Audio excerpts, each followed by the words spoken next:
Bueno, y mientras tanto, ayer se cumplieron ya 2 años de que Estados Unidos declaró a México en categoría 2 en aviación, una degradación que le ha costado millones de pesos a la industria, por supuesto, aquí en México, a la industria aérea, al turismo.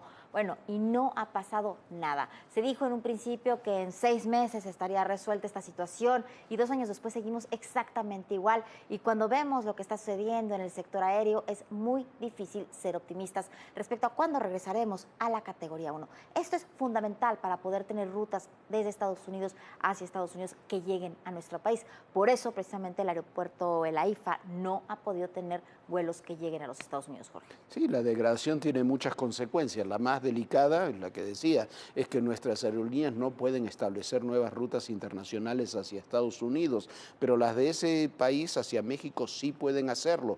Entonces, el costo para las empresas mexicanas termina siendo altísimo.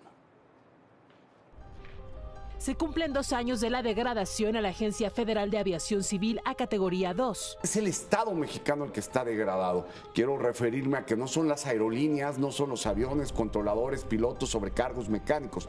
Es la autoridad.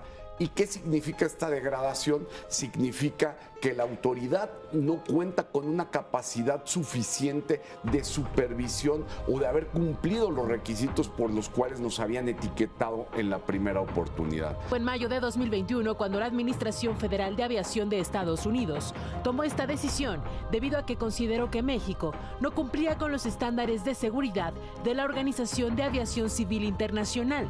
Esto ha provocado, entre otras cosas, que las aerolíneas mexicanas no puedan utilizar 80 aviones nuevos en vuelos entre ambos países y que no se hayan podido abrir nuevas rutas. Además del impacto económico de más de $1,000 millones, según estimaciones del sector. La degradación de categoría es un tema que se venía arrastrando desde otros sexenios. Nosotros en julio del 2010 como país fuimos degradados a categoría 2. Salimos en diciembre del mismo año a categoría 2, en 5 meses. Pero salimos con una pequeña nota, un sticker que se nos dijo que estábamos condicionados como país a que cumpliéramos ciertos requisitos que pone la Agencia Federal de Aviación Civil para cuando viniera la siguiente auditoría de la Agencia Federal de Estados Unidos. No los cumplimos, ese es el problema.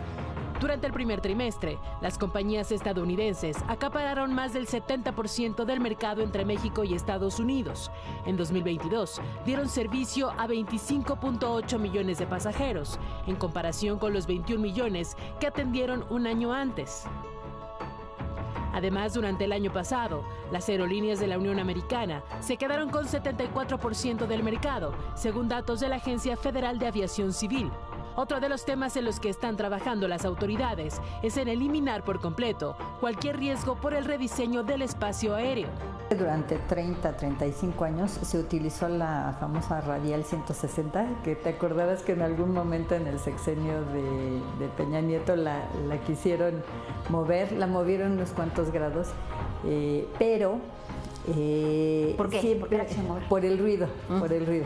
Pero siempre había sido la entrada por San Mateo. Entras por San Mateo, llegas a la altura más o menos del World Trade Center, había un viraje, sí era un viraje un poquito fuera de norma, pero había la autorización de la OASI, porque había control terminal y había radar y todo esto. Y siempre se hizo así. A la hora de hacer el rediseño, lo que hacen es abrir otra opción, que es el sur, y entradas, digamos, por 2 partes, pero se cambia, ¿no? Esta radial se hace más cercana a donde están los obstáculos orográficos. La orografía y cuestiones meteorológicas también representan un desafío para la aviación. Se inventaron otro procedimiento de llegada por el sur, que empieza en Cuernavaca, pero otra vez el mismo defecto, muy cerca de la orografía. Eso tiene consecuencias para la seguridad de los vuelos. De hecho, una de las cosas que denuncian los organismos internacionales es que a los pilotos se les activan las alarmas de proximidad con el terreno, porque estás volando muy cerca de la orografía. En la última semana se sumó el problema por la expulsión de cenizas del volcán Popocatépetl. Tan solo el Aeropuerto Internacional de la Ciudad de México reportó la cancelación de 502 vuelos en ambas terminales. Según el secretario general de ASPA, las nuevas rutas del espacio aéreo, que se hicieron para las llegadas y salidas en el área metropolitana, tenían que pasar las pruebas de ácido, que consta en la operación de vuelos en condiciones meteorológicas diferentes a las que se planean con un mayor flujo de aviones. Esto servirá para hacer adecuaciones.